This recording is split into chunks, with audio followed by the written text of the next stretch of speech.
বাংলাদেশে আরবি ভাষা চর্চার অবস্থা নিয়ে আমরা আলোচনা করছিলাম। তো আসলে একটা দেশের শিক্ষা ব্যবস্থার যে পরিবর্তনটা, এটা আসলে একজন ব্যক্তিকে দিয়ে হয় না। এটা সামগ্রিকভাবে চেষ্টাটা হওয়া লাগে। বিশেষ করে যদি এটা যারা দায়িত্বশীল এবং যে বিশেষ করে শিক্ষা বোর্ড তারা উদ্যোগী হলে ব্যাপারটা অনেক সহজ হয়ে যায়। একজন তার ব্যক্তি উদ্যোগে যতটুকু করতে পারবে, শিক্ষা বোর্ড উদ্যোগ নিলে আরও দ্রুত সেটা সম্ভব।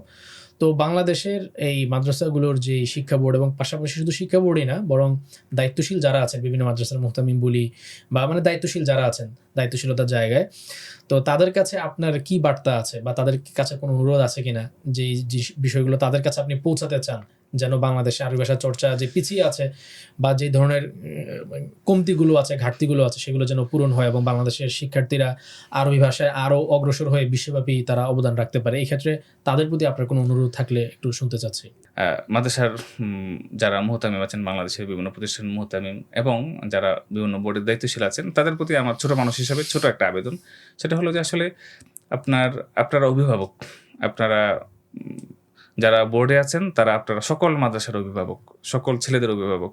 আবার আপনি যদি নির্দিষ্ট একটা মাদ্রাসার মুহতামিম হয়ে থাকেন, তাহলে এই মাদ্রাসার যত ছেলে আছে সেই ছেলেদের অভিভাবক আপনি।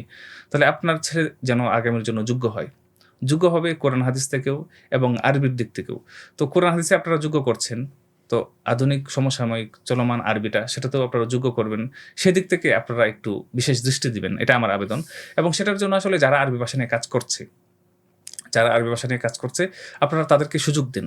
হ্যাঁ, তাদেরকে আপনারা কাছে ডাকেন, তাদের কাছ থেকে শুনেন, তাদের কাছ থেকে পরামর্শ নেন। এর মাধ্যমে আপনারা নতুন কিছু আইডিয়া পেতে পারেন, নতুন কিছু বিষয় পেতে পারেন, যেগুলো আপনাদের চিন্তার সাথে হয়তো মিলতে পারে বা সেগুলো ছেলেদের জন্য অনেক উপকারী হতে পারে। সেগুলো জাতির জন্য কল্যাণকর হবে ইনশাআল্লাহ তাআলা।